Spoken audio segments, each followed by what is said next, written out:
Oh, hey, didn't notice you there. Welcome back, friends. It's the Too Late We Said It podcast with two swell guys you've known to grow in love. That's Edwin Nevado. I'm Shawn Leverett.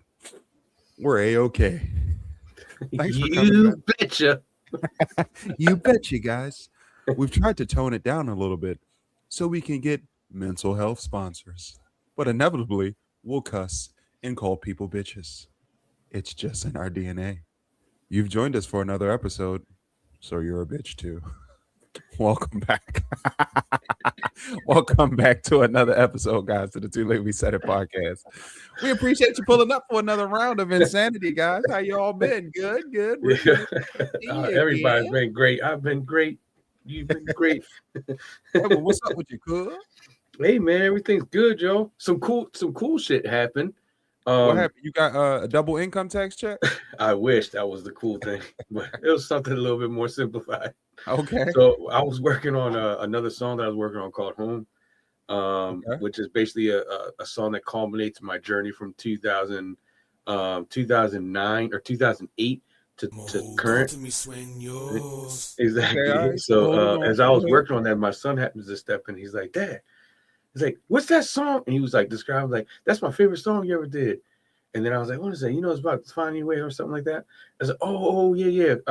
Find Your Way. And he's like, yeah. So then that's an old song that I did a long time ago. And I didn't even know I had it, but it was so I had to go in the crates of my hard drive to find that joint. So I sifted through the crates, found it. And it's a really raw song because before I had like skills and mixing and whatnot.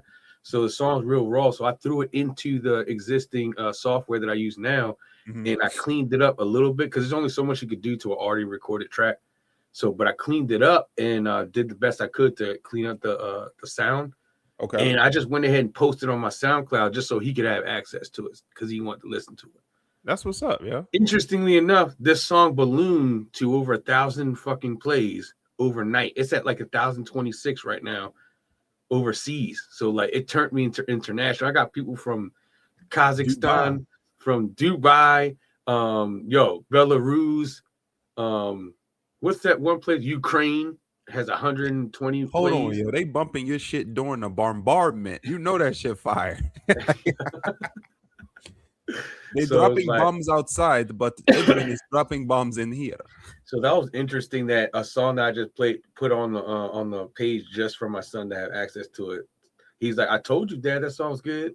That's how it go, yo. The shit you didn't think was gonna blow be the shit that blow. Exactly. But you know what that bears witness to the old adage of KISS. Keep it simple, stupid. Yeah. It's an old raw ass song that I had in the crate that I never really released to nowhere. That let nobody listen to. Now, see, you gotta let your shine. You gotta let your light shine, yeah. Yeah. This little light of mine, I'm gonna let it shine. That's how the old grandmas be. Oh, do shit, it, baby. That's what's up, yo. Yo, the way you bobbed your head, all the thing I thought about was pudding.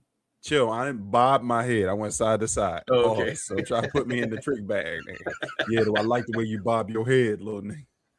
Chill, don't try to play me like that. Do little pudding pop.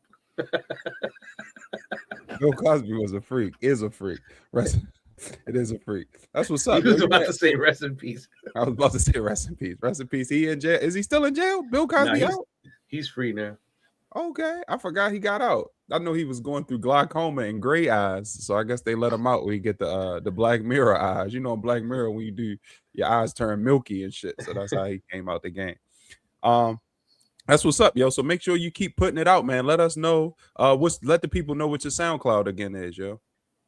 Oh, it's as you see underneath my name, Imani OT. You search that on YouTube and on SoundCloud, you'll find my pages. That's what's up. Yeah. So make sure you go support Edwin, man. What's shaking with me, man? Last night, you said what? Comedy. Yeah, that's also. Tell us about your journey. Last night I was out. Today I got baseball with my son. My daughter's done with track and shit. But last night I was out in Rockville. Shout out to the Don't Tell Comedy Boys and Yo Show. It was this place called Yo Show. Very nice, like theater. We had a sold out first show, pretty good selling second show. So shout out to the Don't Tell Comedy Boys for always fucking with me. We had a great show out there. Shout out everybody on the show. I can't remember everybody. Jamal Russell, my dude Dom Selesky. Dom, I didn't see you was popping on Instagram until we linked up on Instagram. Boy, you cooking, nigga. I see you, shorty. About to be fucking them bitches that's over 65 soon. Okay, I see you, shorty. You cooking. So shout out to everybody who was on the show tonight. We down in Fells Point with my dude Bill Frank. So that you won't see this. This will drop at what, 8, Ed? Mm-hmm. So yeah, the show will be going at then. But yeah, that's all the shake with me, yo. Jokes and raps. That's all we do over here at the Don't Tell. I mean, I was about to say the Don't Tell We Said It podcast. The Too Late We Said It podcast. I mean, you can say currently while you're watching this, I am currently performing at. Who gives a fuck? They like, we can't be two places, nigga. What you want to support you here or at the comedy? We did talk about multitasking last week. Yo, just put that shit on mute and put it on the table. Watch the show, then unmute it after the show's over. Yeah, yo, park, run in there real quick and fuck with us. It'll be it's easy. It's easy, not hard. So yeah, make sure you support us on those fronts, on the music fronts, or Edwin SoundCloud. The handle is right there. Right underneath my name. Is it possible? Who knows? Wherever we point, because the camera be deceiving. What we see is opposite of what they see. So if you point at my name, is the opposite side. So I guess I would say it's over here. You gotta whisper my name right here. Now you pointing at it right now. Whoa! Yeah. Don't do that. Don't sexually assault your name there. Yo, what I'm saying is like what you see from my screen is the opposite of what I see from my screen. Oh, okay. So it's vice versa for you. So how you see it, it's the opposite. So I'm not pointing. You're pointing at your name right now. Oh, really? So this is your name. Correct. Okay, so support Edwin right here. This is me. I see why you was fingering your name. Okay, so this put your name right there. This is right here. Support it right that here. Away. Which way did he go, officer? That away. And yeah. And of course, make sure you like us. If you're just stumbling on our podcast, make sure you hit that like button at least, Nick. Bam. And then hit the subscribe button if you really rock with us. Every week we drop best we can. New content for y'all. So let's not make it too sappy. We was getting too. Please take care. It's like with the music. As you can see, if you want to sponsor him for only 25 cents a day. Damn, yo, we not that cheap. Yo, we just go to work. We not homeless. Well, I think the objective is if we get 10,000 people to do 25 cents a day, that shit goes a long way. That do go a long way, but nobody love us like that, do you assholes? Speaking of poverty, let's get right into it. You said if they're watching us, they're bitches. Yeah, they know what's going on. Intro. That's so off-putting, yeah. And if you hear what disrespect is all we respect, yeah. This is Earth. If you think we slapping you in the face, wait till you see what the federal government doing to you. That'll really get you hot and steamy. They be finessing the hell out of us. Who else is finessing the hell out of us? Waking up with body pains and don't know where it's coming from. Yeah, exactly right. You wake up sore. It's like, why am I waking up like this? The finesse continues. Who else is finessing us? None other than our beloved foods, restaurants, and our grocery stores. Guys, what are we talking about? We're talking about shrinkflation. It's 2026 at the time of this recording, and you see it everywhere you look. Everywhere you turn, it's less. Everybody reports getting less for more. You got to pay more money to get less of a substance or a product. Substance, Jesus. The dope dealers is still giving you 3 5s for the same price. It seemed like drugs is the only place that's the prices is consistent. Shout out to the cartel. Everywhere else, it looks like, weight reductions are down on quarter pounder with cheese. A quarter pounder now is a quarter pounder of a quarter pounder with cheese. Now, look at this little thin ass burger. But you're seeing it everywhere, Ed. You seeing why is the bun so much smaller than the fucking meat? Yo, it's insane. That's supposed to be a quarter pounder with cheese, Ed. Yeah. That's a quarter pounder with cheese, yeah. That's fucked up. Excuse my French. And you're seeing it everywhere in your grocery stores. You're seeing the bags of chips have more air in it than the chips. Yep. You seen the junior bacon cheeseburger? That shit's even smaller too. Oh, it's depressing, bro. They don't even. And the price went up. Remember when the junior bacon was $1? That used to be the dopest deal in the world. Like, yo, let me get 2 junior bacons. and a small fry, and you good, yo. You good. Now you eat a 4 for $4 and you still hunt. They don't even got 4 for $4s no more, do they? It's 4 for $6 now. Wow. So they hooked us and then increased the price 50%. Yeah. Genius. And the nuggets, I like the nuggets from Wendy's, yo. I think Wendy's got the best nuggets. Yeah, their nuggets are good. Maybe it's because of the sweet spicy nuggets too. Oh, I never tried the spicy nugs. Remember they had the saucy nugs? Yeah. They still do. You can still get sauce nuggets. They still got them. They still got them. You know what they did away with? That's the best thing about Wendy's? What? The broccoli and cheese baked potato. I never had that. See? It was so long ago that you don't even know it existed. It is what they said it was? Just broccoli and cheese? It was broccoli and cheese, yo. I know you like broccoli, nigga, because in pre-production you was slapping that broccoli dish you was eating. Y'all should have seen Ed, yo. I love broccoli, yo. It looked like we rescued this nigga from a month and a half on the ocean. Nigga got that food for 50 cents a day. He can get the arms of the angel. No, you wasn't going slow and steady, boy. You was prison chili dog in that food, boy. You was ready to go. I was like this. Prison shank in one hand, bowl in the other. That was a spoon with the blade on the end, just in case. Bushido blade. Oh my gosh. But yeah, yo. So of course, yeah, like Wendy's is definitely a culprit of it. McDonald's, as you see, is a big culprit of it. And the shit ain't cheap no more, dog. Fast food is not the cheap option no more. The fast food chain that went up the highest is Taco Bell. Somehow, somewhere, really, one of these CEOs decided, I'm going to go out there and see one of these tacos, these street tacos. Oh, look at these street tacos. They're charging people $4.50 per taco. So now Taco Bell thinks that their shit's worth the same price. No, it isn't. They not like us. They not like us. Definitely not like us. These fools selling bone marrow tacos. Tacos is insane. Holy shit. So do you think that's going? So not only are we seeing that in the restaurants, but like I said, if you go to Walmart, man, you getting the ounces on your bread loaf is lower. The Pringles can ain't pringling to the top no more. Motherfucking ice bag. Your bag of ice is less ice in there, but the price is going up, bro. It just don't make no sense. What are some ways you think we can combat that? You know, of course you could cook. But do you think if we push back enough, of course they're gonna start having to give us more? That's the only thing. I think those are the one things that there's nothing we can do, because you think about it, you're still gonna get hungry. You still gotta go get food. So they got the edge on that one. Like you can stop getting fast food. That'll force them to drop prices down. But in the end, they're gonna drop prices, but we're gonna lose something for it. So we'll lose quality because they're going to have to shortcut, because if they drop in prices, that means the quality is going to drop with it.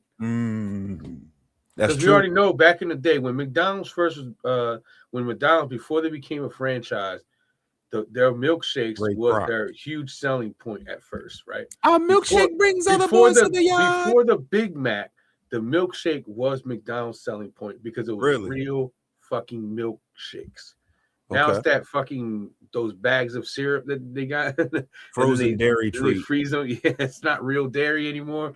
And because they got the Big Mac, and then the Big Mac became the selling point. And when they franchised, their quality went down because it was actually a reputable burger joint at first. Yeah, it was. Now look at what it is. So it's like, that's what happens when you franchise and everybody's trying to look at the maximizing the dollar and the because food is what is it? It's an art. Yeah, it's an art, but also it's like it's perishable. So it means you have a life on this product. So to minimize loss, you minimize the quality so that when you're throwing food away, every restaurant's throwing food away. Right. But if you maximize the value, then all of a sudden that waste it's cushioned. So now you got cheaper meat so that when you throw it away, it's not that bad, but the meat's still more expensive. Yeah. To us. Right. And I mean, I guess and now it's smaller. How does that even make sense? Yeah, yo, this is sad, Ed. Look at this, bro. That's just ridiculous. It looked dry. It don't, in the pictures when Those aren't even sesame seeds. Those are just little styrofoam things. styrofoam seeds is crazy. Synthetic seeds. Yeah. In the commercial, bro, this is not what we see for a quarter pounder with cheese. Yeah, and how's that not false advertising? We're gonna put the commercial and have the sandwich looking all amazing. I know one time I think somebody did try to sue for false advertisement, but they said that these individual fast food restaurants cannot guarantee consistent quality from somebody that's 16, that's their first job making a burger, then somebody that's 34 who really take their job serious, then maybe somebody that's like 52, he's at the end of his, he's doing this for retirement. It's like it's too much variance in the employee, but I feel like that goes down to the training. If you got a consistent, I don't think none of that means anything, because this is pre-made product. They're not making those patties. Them patties are coming in. Well, they still got to grill them though, right? So, I mean, the size of the patty and how the burger looks has nothing to do with the person cooking it, because they're already pre-made, and it's like a factory sense. There's a training video. Like, I worked at McDonald's, Wendy's. Okay, give us the game then, shit. Yeah, so when you get these patties, they're already formed patties. Created. Right? They come formed, and there's actually a process that happens. I'll just give Wendy's for example, because Wendy's is the most easiest one. In Wendy's, they have what's called 3 stages of meat. So you have the cooking top, right? And It starts off with one stage of meat is when you first put it on the grill. The next stage is the next row of meat, where the meat has been flipped the one time and it's in the process of being completed. The third stage is the meat has not been purchased, because the way Wendy's does it, they want the meat to come off the grill top every time they make a burger, right? So because Wendy's makes chili, they utilize that as the form of saving any meat that doesn't come out as a burger. So when it's the third stage of meat, that meat has to go to a burger, or when it gets to a cooking point where it's too far, we immediately drop it into this pail that is used for, it's a pail, but it's like a bin for all the meat, and that's used to make chili. And then the person then takes that bin and they chop up that meat and they make chili with it. So the chili comes from those same patties that you're eating your singles, classic singles and stuff. So it goes right off the grill into that. Then they make the bowl of chili, and then they store the chili, right? And then the second stage of meat, that's usually where it goes right onto a bun. So the grill master has to be smart in understanding how to. All you have to do is know how much meat you're putting on the grill at any given time, so that you're not wasting. Then that comes down to the individual making the meat. Well, no, because I mean, the manager then tells the person how to time that meat. So don't put no more meat on the grill. We're in slow period. So then the grill will then be clean at that point. Then we start getting people. Then they'll start throwing meat on. As soon as customers arrive, then we'll throw meat. Yo, you saying meat too much? You about to get burgers. us flagged. So I mean, it all depends on how the manager is the one that controls how that product is put on that. Have you seen some of these managers at these restaurants? Yeah, there you go. Look, there you go. Skirt. The train came off the track. Engine number 9. But you never put a rookie on the grill. On the grill? Anyway. The grill is probably something that you have to work your way to. You start off as like a dishwasher, or now I'm on fries. Yep, you're on dishwashing, then fries, and then you'll be at the front running food before you get on the grill. You don't get on the grill until you know what you're doing. Off the streets. Yeah. No one starts on that grill, because it really does. All you have to worry about is timing. Everything else is easy as shit. It's not like you're doing anything intricate, because it's just salt. There's a little thing just going like this. That's it. Okay. Yeah. Okay. Damn, yo. That's crazy, yo. So I really feel like we getting finessed there more places than anybody else knew, because fast food was supposed to be fast, convenient, and cheap. That was the 3 cornerstones of fast food. It was readily available. It's not going to hit you across the head price-wise. I mean, you wasn't expecting Wolfgang Puck quality, but you was like, all right, I can get this while I'm, passing through work. But I mean, some of these value meals you getting at $13, $14, and Lord forbid you go to Five Guys or some shit like that. You paying $20 just for the burger, blood. Yeah, one meal for a person is $22. That's burgers, fries, and a drink. God, $22. Yeah. Ooh, and I like Five Guys, but I ain't been in a minute because of that, So, but they give you free nuts in the shell. It's wild, man. So I was going to tell you that Chipotle though, the CEO for Chipotle came out saying like, look, if you're not satisfied, because people was going nuts over the shrinkflation at Chipotle, they give you a motherfucking water bottle cap full of rice, a Gatorade cap full of beans, like it was baby portions. And you know, nowadays social media, if people blast your shit enough on social media, sentiment can swing so quickly and you be out of the game. So the CEO was like, if you're not happy with your portions, ask for more. Just ask. Didn't get enough barbacoa chicken? Ask for more. Didn't get enough salsa? That's crazy because I've always done that. I was like, hey, can you put a little more than that? What the fuck? But don't you feel like how you feel when you ask? I see it in your eyes how you feel already. But don't I know you saw? I was like, what the fuck? He was like, what you mean how I feel? Like, I'm disgusted that I had to ask. You know that was enough. Look at me. Scoop again. Does it look like I eat a little bit, motherfucker? I know at Panda Express I be going through that. They be the no shade to the Asian people, but the Hispanics at Chipotle, they'll give you more. The Asians at Panda Express, they be like, that's enough, nigga, fat boy. That's enough, fat boy. They ain't gonna give you no more. It just be a stare off. Them niggas ain't gonna give you no more. This is for your own good. Don't you see your titty already sagging? They ain't gonna give you no more rice. It's fucked up. I'll be like, I ain't come here for this, bitch. I came for honey sesame chicken breast. But yeah, the CEO was saying like, yeah, just ask for another scoop.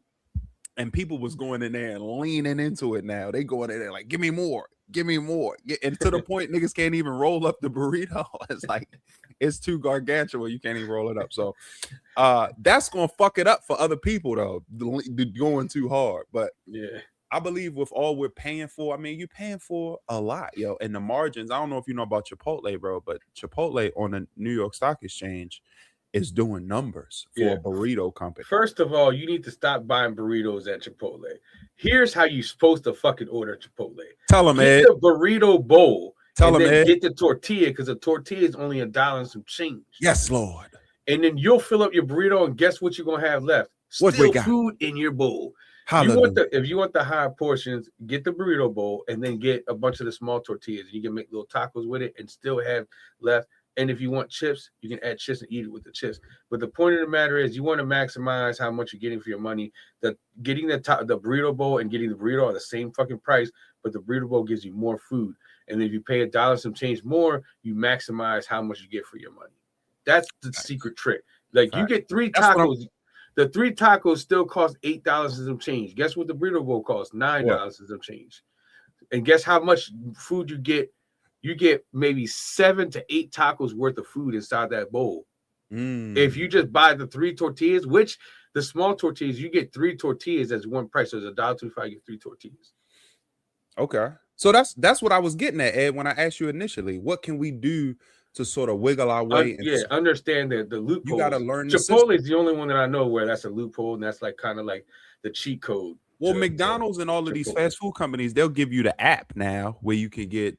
Yeah, the app is where it's at. One for $1, and we got to figure out. Maximize your points. You get points, and your points turn into free food. Now you can't stockpile those points, which means that if you get a deal, you can't use your deal and your points at the same time. You use one or the other. So the trick is, most people have 2 phones, a work phone and a home phone.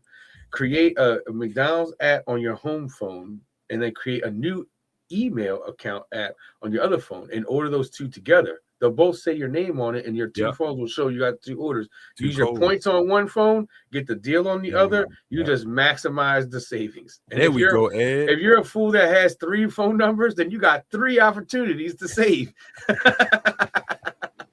You the motherfucking Lex Luthor of deals now. That's how you maximize the joint. Yo. Get 3 phones and you can save on your food, y'all. That's insane. Exactly. But guys, if you already have the phones, don't try to go buy the phones. Now you I don't know. I got my phone plan is 3 phones, me, my sons, and my daughters for $80 a month. So it's not bad. I mean, you just take their phones And when you go to McDonald's together, it's like, let me order on your phone. They still got to eat too, Ed. Jesus Christ. That's what you're doing. You're getting their meal with the discount, your meal with the discount, and the other meal with the discount. Pow, pow, pow, pow, pow. Goodness gracious. No doubt, no doubt. So guys, in the comments, drop in. What do you think? What are y'all seeing out there as far as shrinkflation goes? I mean, everywhere I go and I bring it up on stage, people, come up to me, be like, yeah, man, can you believe that? So I know it's a pressing topic that a lot of us are feeling, and the economy ain't doing nothing but restricting, guys. It's getting tighter and tighter and tighter. So drop in the comments and let us know what are some of the things that you're seeing out there that's egregious as far as portions in juxtaposition to price going up. And let's have a discussion in the chat. Me and Ed will jump into the chat and have a conversation with you, even if you're watching this on replay. The quality of bacon is a topic of itself. Like, bacon ain't crispy and crunchy no more. Bacon is bullshit. I ain't Muslim or nothing, but I ain't had you have to make the bacon yourself. You get bacon from a place, it be all wet and rubbery and shit. It's just not good, man. Yeah, I don't even know if it's real bacon. It feel like a Fruit Loop. I mean, a fruit by the foot bacon. It's like, what is this thing? It's soft, flaccid bacon. You should get. You know how you get that perfect crispy point where it's like it just crunch. Oh man! Look at you! Look at you! Look at you! I'm so excited! Look at you! Look at you! Oh my goodness! All right, man. What's that Kanye song? Look at you! Look at you! Look at you! And I always find. And I always find. Yeah. I've been putting up with your shit for way too long. Let me not cry in this bitch. Shout out to Kanye. Something that I don't. You know what I can't wait for? I can't wait for. I think it's time to go have a toast. Let's have a toast to the douchebags. Let's have a toast to the assholes. Hold on. Speaking of that, keep that cup in your hand. And who we got today as our co-host, bro? The scumbags and all the ones that we know.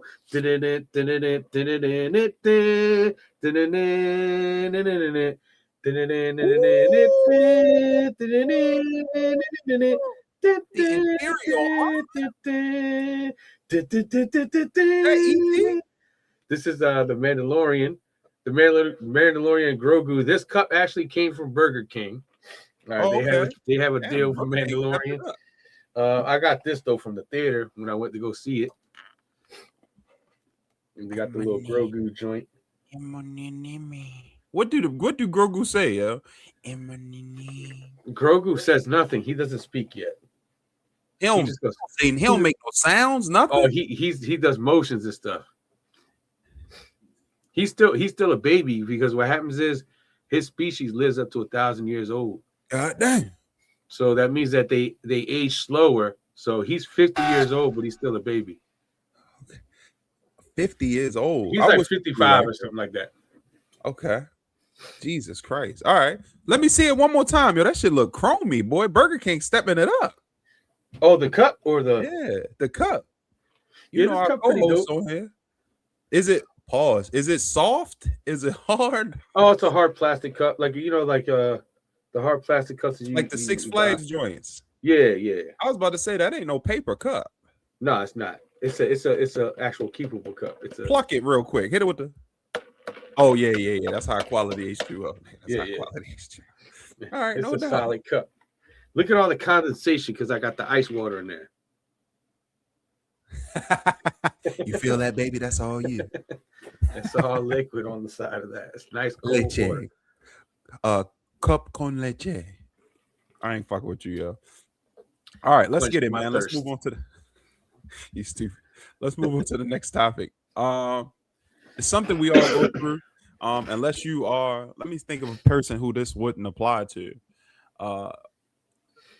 A trust fund baby. I don't know. Maybe somebody who had a crazy inheritance. But other than that, if you need to take your ass to work for your chicken, you're going to have to deal with this potential workplace ass kicking. What we talking about? Workplace beef. Dang, now, it might not get to this point. Paper. Yeah. What does that paper say? I can't even read it. Doesn't matter. It was. It's paper mache now. You're going to need another copy, Eric. Damn, and it's all they about to get off too. That was a write-up sheet, and she punched him through the write-up sheet. Sign this here to acknowledge that you took the reprimand. It's like, here's your reprimand right here. Crack. Shorty got a tie on too. She bought that action. So let's talk about she it. hit him with a yeah. You got the sharp Yeah. shoulders. Let's talk about it, Ed. So we all go through this, man. If it doesn't hit this capacity, of course, hopefully you're not crashing out like this. But you know, we all deal with conflicts. If workplace beef isn't the actual, I mean, let's be real, fucking workplace beef. Sometimes you at work, you're like, I can't stand this motherfucker. And honestly, they probably feel that there's somebody in there that feel that way about you for some reason or another. Sometimes it's jealousy, sometimes it's envy, sometimes you are a piece of shit. But we all deal with this workplace beef, man. So let's just talk through some of the ways that it bubbles. I'm actually doing a team training in July. So this is why this came to my mind. At my job right now, it's a lot of turmoil between different departments, the blaming this department for this and this department blaming this person for this, and it's never any onus on us as a team to provide for our customers. It's always, well, she did this or he did this, as opposed to this is the issue and let's fix it. And I feel like that's where a lot of that animosity comes from, but it could be just from genuine hate. So Ed, what are your thoughts on workplace beef or workplace strife or conflict? Man, it's sometimes it can be inevitable because it's like, it's you can't choose who your co-workers are sometimes, and That's sometimes you facts. gotta like just chalk it up and try to like hold it within yourself and try to deal with the fact that some personalities just clash. Facts. And that's really what it comes down to, and who's going to be able to hold their professionalism. And sometimes it's harder than others, depending on how that person is acting towards you or how you guys act towards each other, because you could inadvertently press someone's buttons just because of the type of personality you have. And then how they deal with that button being pressed will dictate whether or not they push your buttons in return. Sometimes an inevitable like altercation occurs from it, and it really comes down to who's the one that's really thinking about where they're at and understanding that they can't escalate this past a certain point, because then it puts the company in a liable position where they're going to have to get rid of one or both of you. Right, both most times. And unfortunately, sometimes it's inevitable, and usually, like, you can say, it's like it's getting to a point where you can't avoid this person, and you can't get along with them. Then you have to find a way to say, how can I manage the time I spend with them? And if it's unmanageable, start looking for an alternative job, because at some point it's gonna bubble.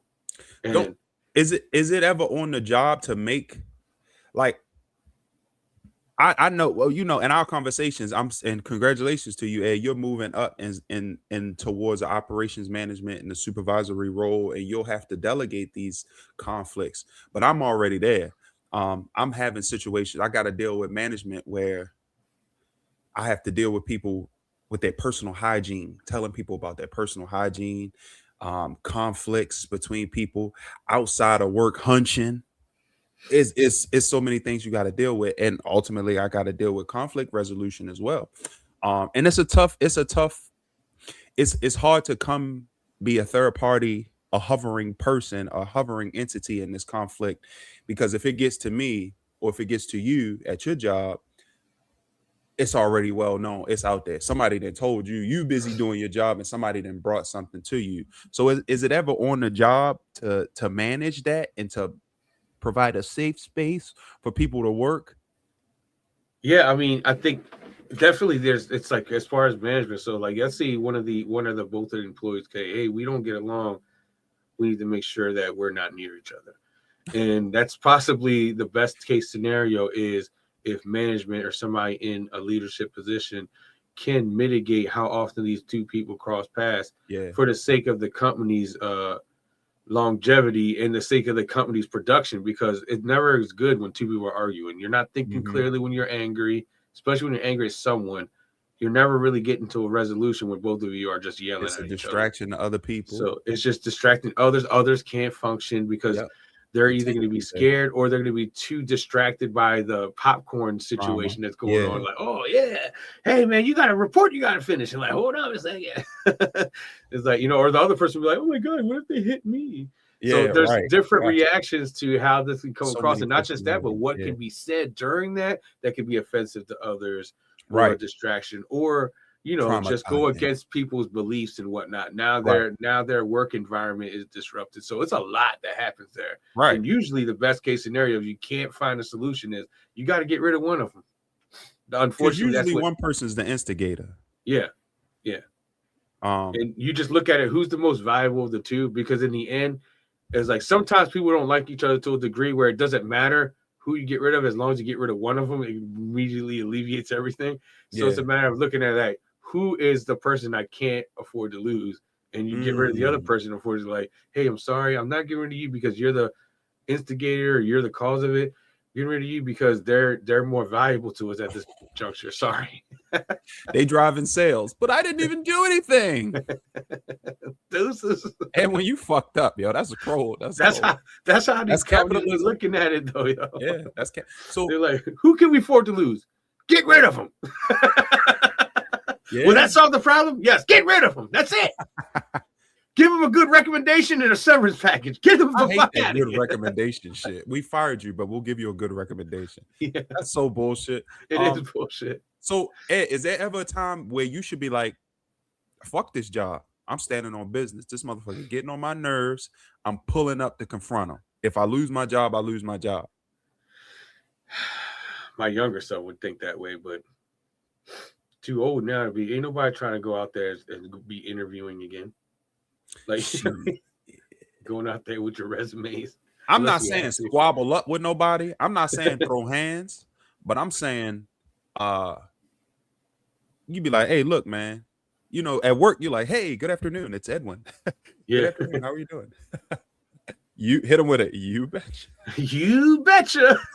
Yeah, you playing the game. You hey, you gotta play the game. You're a good person. Oh, you said what? Hey, man, you're a great person. Let's be friends. Let's not be enemies. Yeah, you HR'd up. But I feel like at some point, and I just started this job, but in my previous job, I had to do this with the CEO. And I think that's why I had to get the fuck up out of there. But at some point, people, if it's just like a bully, if they know that you're afraid to move, then they're going to keep poking at that weak point because now they feel like they got you in manipulation and control. So I feel like you got to be ready. The economy bad. Don't get it twisted. Viewers, the job market out there, this is not 98. This is not 2006. The job market fucked up. But you got to be willing, in my opinion, you got to be willing to burn it down for your self-respect. Amani Oak Tree, you got to stand on your beliefs. You can't be running in there, Imani Silk Tree. You can stand firm and still not create the conflict. All you have to do is stand your ground. And then how the person responds. Oh, of course. Like, I had a situation like this, not too long ago. I'm not going to put a time limit. You're right. Edwin? Yes, sir.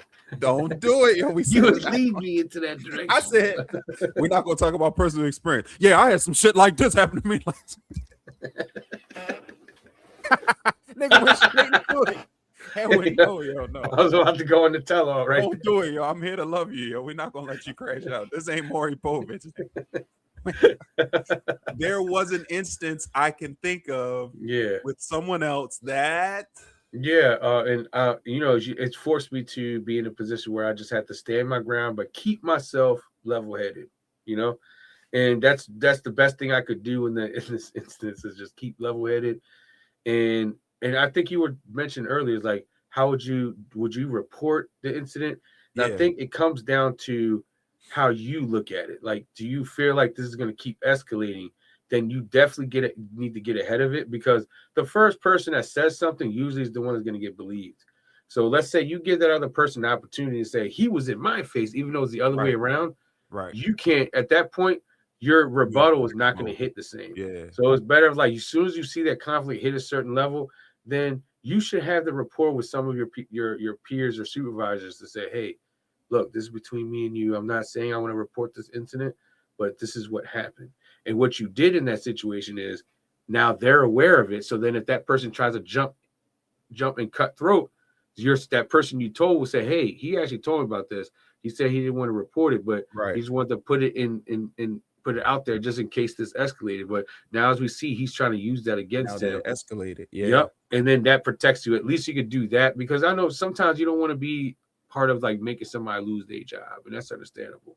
But you also have to think about yourself too, and say, will this person take this to a level where it can affect me? And if they do, then I gotta make sure I protect myself. So it's a very tough situation, because we try to have integrity and try to keep from creating conflict, or try to keep from hurting other people because of something they did. But you have to look at the whole picture and say, I can't let myself be destroyed because this person is not letting up. He's a piece of shit. Yeah. So exactly. It's the best thing to do is just like go ahead and say, look, you keep this up, I'm gonna have to report this. That's the main thing. Yeah, report it, because the workplace is where you find out, for me at least, is where I found out that everybody wasn't raised right. You realize that some people grew up without the social constraints of their parent. That how you say belt in Spanish? Huh? Correa. They didn't have that Correa tu culo. They didn't have that belt to add. And they just don't know how to self-regulate. And they just, when you in a social setting, even you, Edwin, you are when we was in Atlanta, I got to watch you, just be free and open and talkative, but you wasn't disrespectful. You wasn't like making people feel uncomfortable. Some people will just be open to the point where it's like, yo, chill the fuck out. Like, what are you saying, bro? Do you know, like, it's women here? It's exactly. Your boss here. What's wrong with you? Remember that old couple? Yeah, the old couple. Who was there? They said somebody. The lady was an art teacher for somebody. Kyron Williams, I think it was. It was Kyron Williams. Yeah, that was his art teacher. Yeah, in St. Louis. So yeah, shout out to the Rams. Yeah, and they were Rams fans. That's why I chatted them up. I was like, "Look, Shawn, 2 more Rams fans. Look, more of you. more guys like you." Yeah. But those people.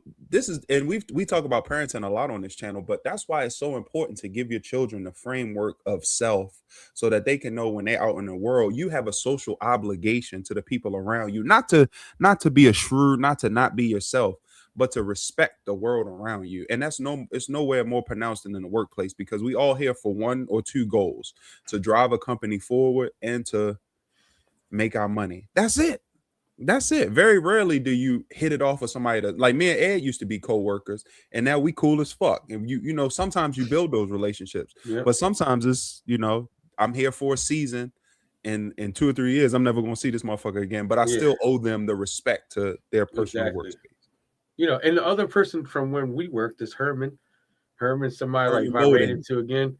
Yeah, like I always thought highly of him. He was cool. And I went to a football game with him too, because he's a 49ers fan. So I went to a Redskins. At the time, they were still Redskins. Now they're Commanders. But I want to say Redskins. That's what they were at the time. Redskins versus 49ers. It's not derogatory. No, not at all. Everything is fine. Everything is fine. Around. Yeah. Is it derogatory? No, it's the Commanders now. Yeah. No, it's nothing wrong. It was already debunked that the Native American community was not even behind that. And I think they're even pushing. I think I saw some things that said the Native American community was like, they was rocking that shit. They wanted to keep it. Yeah, they on the reservation rocking Redskins bomber jackets. They want that shit back. That's not as bad as having the Washington Redskins. That's not having the Selma niggas. It's just two different things. So, I always said that they could have changed that to Washington Natives, and they could have kept the logo and everything the same. Yeah, and it sounds better. The Washington Natives. Washington Natives, the Washington Commanders, and then their logo is these freaking years of establishment. Like a season or two, it was just the Washington football team. Yeah, it's like, oh my god! Like the only thing I think of when they say "I am a Washington Commander," all I think about is Jay and Silent Bob when the dude is like, "I am the Click Commander." Remember that the Coalition of Liberation of I forgot about that movie. That shit was hilarious. He says, "I am the Click Commander." Every time I hear Commanders, I think of him saying that. I'm like, those dudes still doing comedy too. The worst name ever, yo. Oh my god, Joe. So we could go. I feel like we could go on in this topic forever, Ed. But Yeah. we gotta jettison away from it. Is there anything else you want to add to this topic before we slide Yeah, I out? think we pretty much covered all the angles. Like, try to do your best to have a right judgment call of how to handle things, but maintain your professionalism and stay calm. Because in the end, if it happens in the workplace, chances are people are also going to see. So just remember that. It's like never be the one to throw the first punch, I guess is what I'm going to just say. There we go. I was waiting for the real to come. Never throw the first punch, you know what I'm saying? But you have the right to defend yourself. That's all I'm Yeah, going to say. don't get slid on either though. If somebody try to slide on you, Don't throw the first punch, but you have the right to defend yourself. That's all. That's where we can leave it. Never throw the first punch, but you have the right to defend yourself. That's it. Facts. Okay. All right. Say less. Say less. Oh, let me. That's supposed to be the punch sound on the soundboard. Listen. I'll have to get you one. I got you. Oh my God, that's so terrible. Yeah. Exactly. It's insane. That was terrible. That was a terrible punch. Thanks, StreamYard. I know, you piece of shit. Guys you changed the duck logo, but you got this you pussy ass suck. Oh, I guess let me play it again. Dude, chill. That sounds borderline inappropriate. Yeah, it does sound. You want to slap my ass? Stop it. Stop. That's harassment. It's so terrible. Owie. All right, guys. You know what time it is. I don't know if we done this segment before, Ed. I don't know. It might be the first time we done this segment, but we definitely talked about these types of topics before. Ladies and gentlemen, welcome to the first, possibly second, Shawn's Conspiracy Corner.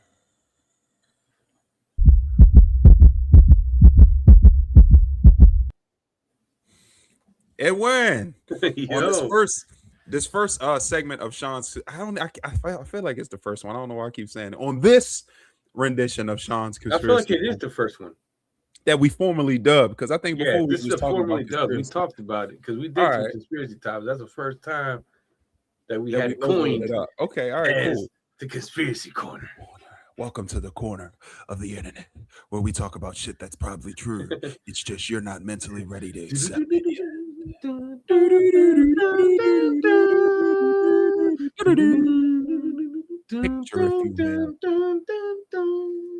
Here we go, Ed. What you know about this image, baby girl? Yeah.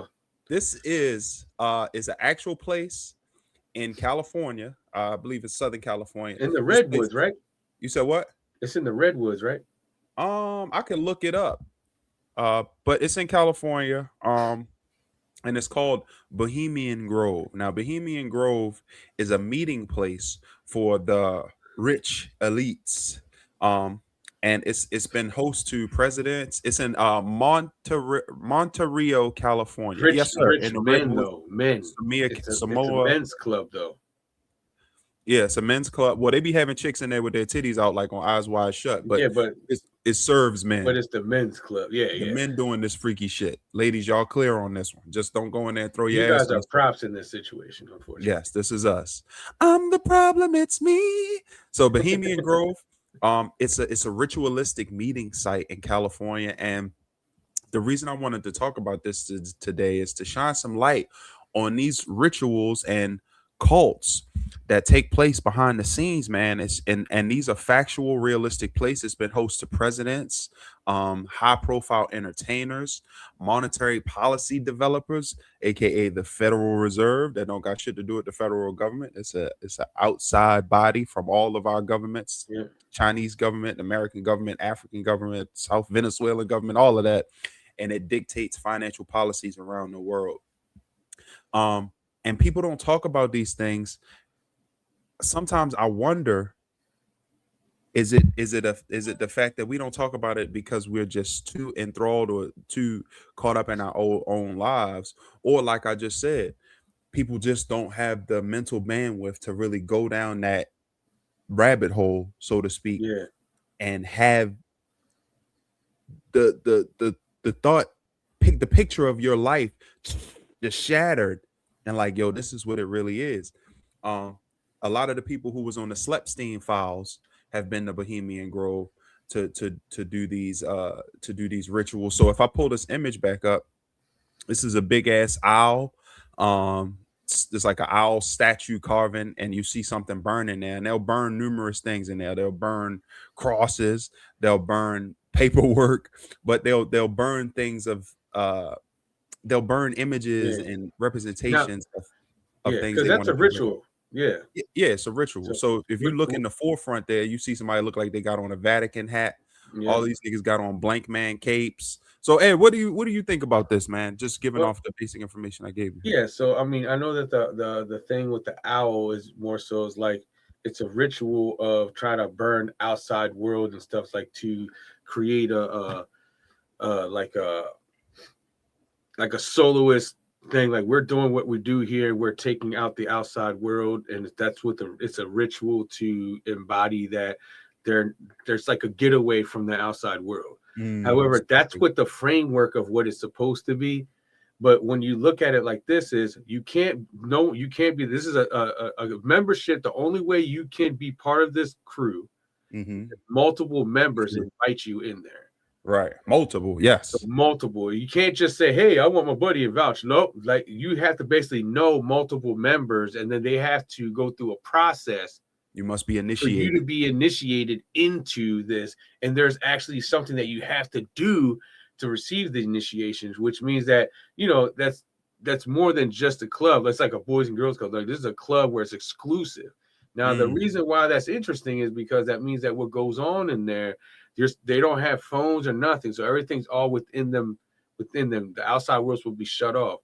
That's literally the breeding ground for conspiracy, for conspiring and going, because these are higher end people. Nobody from underneath. You have to be a certain status to even be eligible to be in this.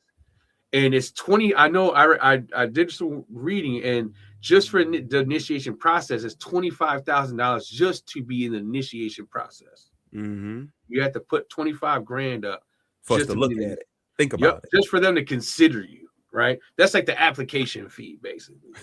So that means that Non-refundable. it's that 25 grand is created because that you have to be in a certain bracket for 25 grand to be $25.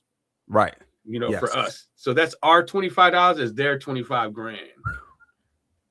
A So drop in the that bucket. lets you know this. You have to be at minimum millionaire to be able to jump up 25 grand and just be, hey, here's the 25 grand. No big deal. If I get in, I don't get make it in. If not, yeah, if not, it's all good. 25 grand was worth a shot. So 10 that minutes lets you worth of know work. that this is the type of people that's allowed in there. Now, Right. I know that there's a thing where they have events where they could bring in guests, and that's how they also increase people to want to be part of the club. So usually you'll bring a guest of someone you want to see, hey, this is what we do here. And then they do the 25 grand initiation. But that's the only way. Other than that, you can't bring people in there. Unless they're acts in the ritual, or if they're like they'll blindfold people and bring them in, and you're a prop, so to speak, or a fixture in the service, but you got to sign all types of NDAs. I really believe these types of things, these, I don't want to say Satanist cults, but these are the people who forecast the way society will move in the next 50 years, 60 years, who set the framework for media, who set the framework to the type of music that they're going to push. Everything that you see outside your window, everything you see on this internet, except for us, because we're stand-up guys, but everything else you see on this internet or in the world around you has been prepared, pre-planned 10, 50 years in advance.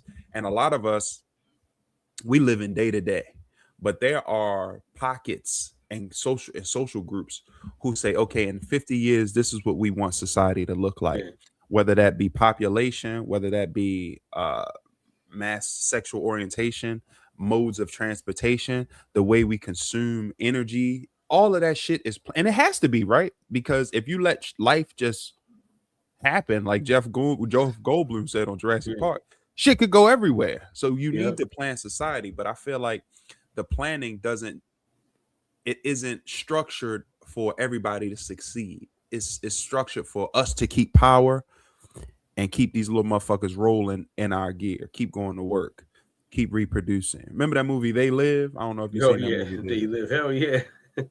That's the way they want you to roll. So I'm a big conspiracy guy, and I feel like Bohemian Grove is a place that I feel like a lot of people turn a blind eye to, man. Do you know if there's as far as like memberships of do we have any known affiliates of Bohemian? Is there people of color in there? Is Oh, it all just George white men? Bush. I hate to say it, Chris Tucker be Is up in that joint. Oh shit, so there is people of Um, color in there. Sammy Sosa before he bubblegum colored now, but he was black.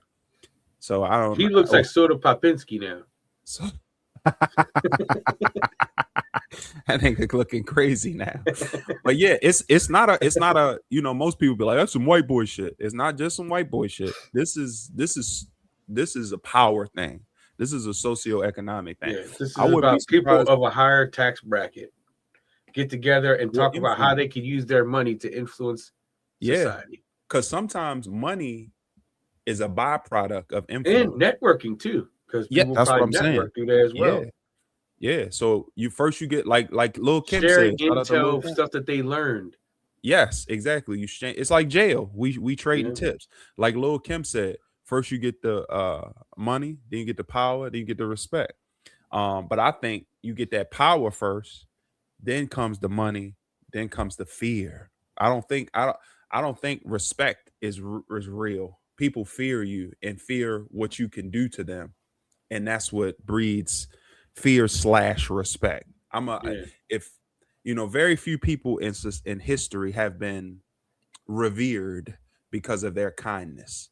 Most people are feared because of retaliation. Genghis Khan, Hitler, King Leopold, all of these people like this, Shaka Zulu.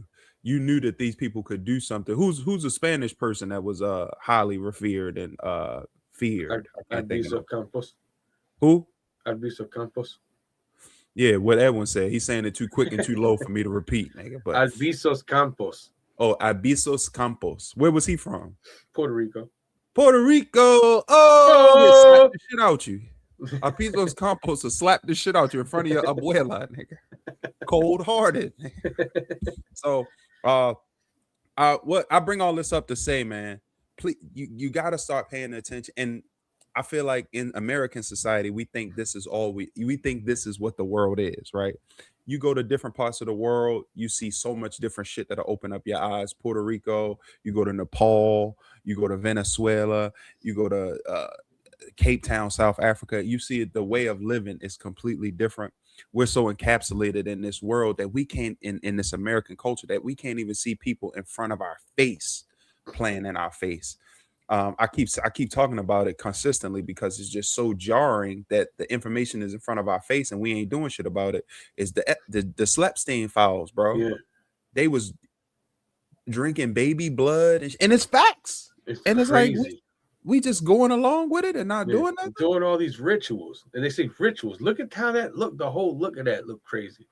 And then you can say it's that. Like I said, this is what I read about it. Since the thing is, has anybody from that club ever came out and like openly talked about what goes on in there?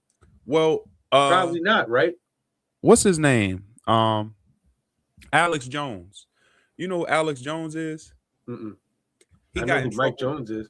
Mike Jones, 281-330-8004. Hit Mike Jones up on the low because Mike Jones about to blow. But Alex Jones, he's like a conspiracy theories guy. He used to have this show called InfoWars. And he got in some trouble because remember that whole Sandy Hook situation, that shooting with the kids? He was going nuts on the Sandy Hook situation. He was like, it's all crisis actors. Didn't no kids die. He was crashing out. And the families like reported him to the SEC, was like, or FTC, and was like, tell that to my dead son. Yeah, right, exactly. Like, this is my baby. But he got in trouble for that. Real. That's a prop. That's like, realize the truth. There is no son. Don't try to talk about the kids. It is impossible. Like, there is no bullet. There's no bullet. No. Remember Neo just put his hand up. Yeah, that's exactly. He's like, no. Possible. Yo, but the look away that he did like this. That's what you do when your baby mother getting on your nerves. You just like, I wish I could do the Neo. But anyway, he went into Bohemian Grove, recorded a lot of the shit. How did he do that? this was like the early 90s, so shit wasn't so, So he you know, infiltrated it or motion something. system. You know, How did he infiltrate it? he was already sort of popping. He was like a beat writer, but he was having some influence. I guess they thought he could come in and they could use his beat writing skills for their intentions. But he was like, "Yeah, I'll come in. I'll come in and do what you want. You betcha." He probably looked like Michael J. Fox. He's like, hey, Michael J. Fox, your condition's getting worse. I'll just go ahead and be you. He probably looked like Michael J. Fox. Is insane. But he went in there, he recorded it, and I think Richard Nixon, or it was either Richard Nixon or Jimmy Carter, one of those presidents went in there, was like, yeah, I went to Bohemian Grove, but I'm not going there no more. It's in San Francisco's with all of those F words for homosexual people. We not, you know, we crazy here at the Too Late We Said It podcast, but we not about to be snap defamatory shit. He was like, I'm not going there with all of those F words and homosexuals. They're all over the place, running all over the place. I wouldn't hang out with them. But then he was right up in that motherfucker. So, but yeah, presidents have been up in there. So guys, just pay attention to the world that's going around you and really understand that. And question, I'll say, not understand, but question, am I making this conscious decision, or am I being carried on a stick into this, just with an invisible carrot, hey, invisible there's stick? A secret society. Come on. Yeah. You're now part of us. You're with us now. Come on, brother. Come on. And then you get they're killing the same people that build you up will bring you down. The same way they build you up is why they bring you down. You must bathe in the blood of this goat. Yeah. Oh my God. It turned up quick. Rub it in. Rub it in. You want to be part of our crew, don't you? Don't you? That's high level hazing right there. Oh my goodness. All right, man. Speaking of autonomous decision making on your own, let's jump into this next segment. What are we talking about? The all important Google reviews, guys. Google reviews. Everybody, everywhere. Now, I'm sure you do too, Ed, but I use Google reviews. I use Google Maps more so than I do for Google reviews. I pull up the Google Maps to see where Dollar General is or a movie theater or some shit like that. But I feel like, and this is me putting this out there, Ed, I want to hear what you got to say about it. But I feel like in today's world, Google reviews are the only way that you can get on. Back in the day, people would try to find things on their own, try to find vibes, try to find good food. Oh, do you know about this good restaurant over here? All of that shit is gone. I'm about to pop up on Google reviews and I'm going to see what they say. So before I monologue too far, tell me what you think about Google reviews, Ed, and is that the only way to really find a home run food, service, etc.? I mean, it can. I mean, do people still look at Yelp? Yeah, that's out there too. But you know, I think it's a good template to begin with, but I wouldn't ever put it 100% to heart because some of the reviews are based off of an experience, just a singular experience. And every place, even the best places, will have a customer here and there that have a terrible experience. Right. And because of that, you don't want to. So if you look at those reviews, look at the consistency of the reviews. You know what I mean? What are the majority of the reviews saying? So you're taking a sample size as opposed to just one or two. It's like, okay, like the overall review is 4.5 out of 5, but there's some 0.5s and 1-star reviews in there. So don't focus on those because you know that those are singular. Instead, skim through some of the high reviews and then look at some of the mid reviews and see, like let's say if it's a 1-star review, I'm not just gonna say, oh, this person gave it 1 star. Read what they put. Wow, they'll usually put why they put it 1 star, and then you can decide, oh, that's a one-off situation. Oh, the waitress forgot my order and didn't get it right, and this and that. It's like, okay, that waitress sucked that day. Right. Could have been that waitress had a bad day. They weren't with it. They had an argument with their boyfriend before they came to work. Or they woke up and they woke up and their car was vandalized. You never know what could have happened to a person where their whole shit's fucked up. Now they're just getting through the day, right? And you just happen to be the customer that takes the brunt of the terrible day that they're having, and you get it all. So it's like, yes, those reviews can be helpful, but always take it with a grain of salt, and then look at what the majority say. The majority speaks to volumes because if they're getting mostly good reviews or great reviews, then chances are the consistency is that they're a good place. Right. But never ignore stuff like The bathroom is dirty. Roaches in my soup. The roaches in my soup. So those you gotta pay attention to and see the date, because sometimes people see reviews and they'll see a review could be 1 star, but it's from 2020. I think it's about to say 19 something. Yeah, it's from 2020. This review's from 2020. How relevant is this review now? We're in 2026. It was Right. 6 years That's ago. facts. That's facts. So all of those things I think playing a part. So I was like, yeah, I utilize those reviews, but I also don't just look at it as the Bible. You know what I mean? Yeah. I look at what date they came in, how many reviews they had. Oh, it's 550 reviews, and they got a 4.5 out of 5. That means that the majority of the reviews are good. Yeah. That's why I always, if I do give it any credence, it'll be like it needs to have like 1,000 reviews. If it got like 7 reviews or some shit like that, because like we a 1-star review will destroy 7 reviews. Oh yeah, that brings it down to like what, like a 3.9 or some shit. Yeah, real quick, because they only have a few reviews. Right. So we was talking about this before we kicked off. How a lot of the Google reviews can be bots, just like on social media now. It could be bots. It could be paid placement. So you got to really be careful with the Google reviews. But what I'll say is, and this just popped in my mind. If there's no words to come with the review, I'll discard it. If it's like a 2-star review, there's no statement, no picture for the person. They either hate or it's a bot. Yeah, it could be the ops. It could be if it's a sub shop, it could be another sub shop. They send somebody else, the owner, the supervisor of the other sub shop, like, this place sucks too. Fuck you. I found a dick. We're across the street and you're taking our business. You're getting. They'll start paying their customers to put 1-star reviews for them and shit. This place sucks. It stinks when I go in there. Yeah. Oh, and that brings up something else. I was at a restaurant. I'm not gonna say what it was because the food was. I'm gonna say what it was. Review bombing, right?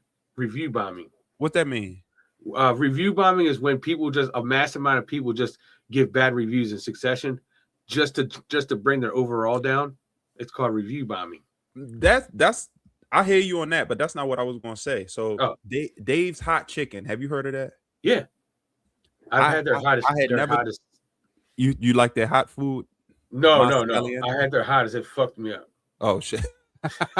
He said, no. You hit the Neo. You hit the Neo on the hot chicken. At the register, right? I was like, I had somebody. They had just opened around here maybe 6-7 months ago, and people was handing out like you get a free slider or a free tender. So I had the card still, and I went probably like 3 weeks ago. I had the Their fucking tenders card. are big too. Yeah, I didn't know when they handed me a free tender. I was like, "What the fuck am I doing with this?" A free tender is like, it's real chicken breast. It's like literally a quarter of a whole chicken breast. It's like pow, just like good boom. Chicken too, seasoned well. Yeah. But when I got there, I gave a dude. I think his name was Manuel or something. Great customer service. The Dave's Hot Chicken in Glen Burnie, Maryland. Chef's kiss, amazing. I went there. I gave him the card. And he was like, you can get a free tender or a slider. I was like, let me get a slider.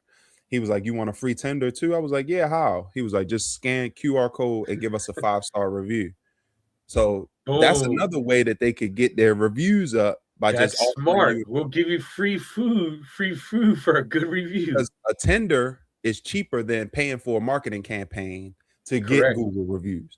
I understand. And people don't look at marketing campaigns as much as they do Google reviews now. Yeah. Everyone knows that now. So it's like you want your Yelps and your Google reviews to be great, which is why you see a lot of times the management or even ownership respond to the low reviews. That's the other part.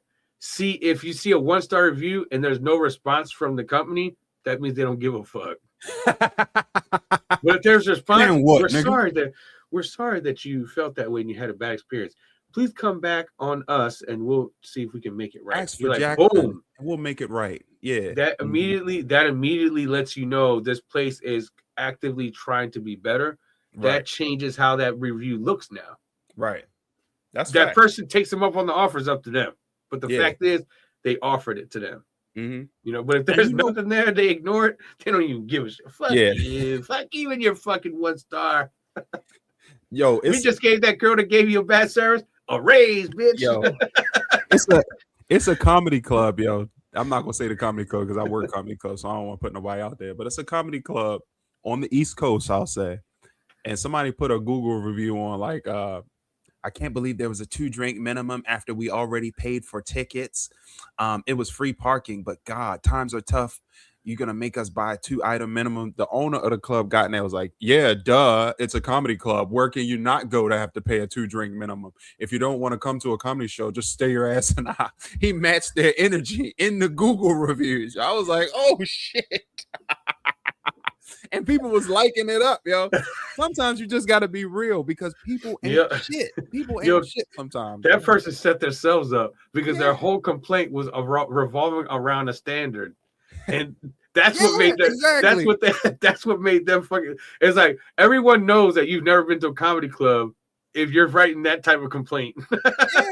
Is this your first comedy? Accepted this. Literally, someone could have wrote in there, "Tell me this is your first time at a comedy club," without telling me this is your first time at a comedy club. You dumb motherfucker!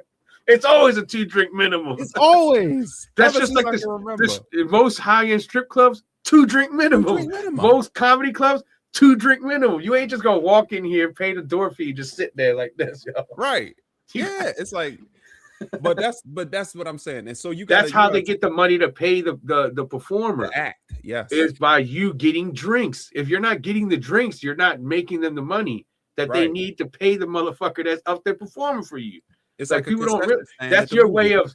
The more drinks you get is the way of tipping that performer, because the higher the bar makes, the higher chance that comedy act comes back, and the higher chance that comedy act gets paid more the next time. Mm-hmm. So. What are we doing here? At least give the man a minimum of 2 drinks. Right. Exactly. Why are you there at a bar if you're not going to drink at least 2 drinks? That's the other part of it. I just came here for, I'll just pay $15 at the door, and I brought my own water. Or you order water. Brought my own water. Now they'll say you a bottle of water too. It ain't no free cup of water no more. Oh yeah, does the bottle of waters count as a 2-drink minimum? I'm asking for a friend. Yeah, it count, but you're gonna get the Vegas prices on water. Like you get a bottle of Fiji, you might as well just go get a Henny and Coke. Exactly. You might as well get drunk. You might as well feel something from your water. So. Exactly. Let me get a gin and tonic. You know what I'm saying? So let me ask you water in it. Got water in it. The best of both worlds. Do you feel like, and I guess Google reviews are sort of this, but do you feel like Google reviews have unseated word of mouth recommendations? Like if somebody tell you, "Oh man, I got the best Chinese food restaurant over here. Check this out." Will the person take you at face value there, or are they going, "Let me go check the Google reviews first and see what somebody else said"?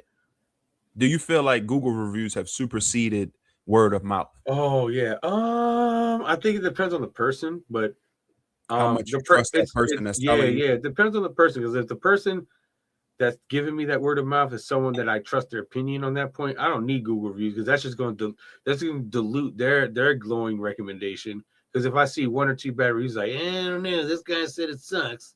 Yeah. So I'm not even going to disrupt my mentality. I'm just going to go. And usually that will prompt me to immediately speak my mind in the review. If my friend tells me something is the best, and I go there and it sucks ass, I'm like, my friend recommend. This is how my review will start. I came here because it was recommended by my friend. He said this is the greatest place. Unfortunately, I do not share the same sentiment. Unfortunately, it's crazy. This place is ass. With love. End quote. Respectfully, yours, Edwin. Yours truly. Oh shit.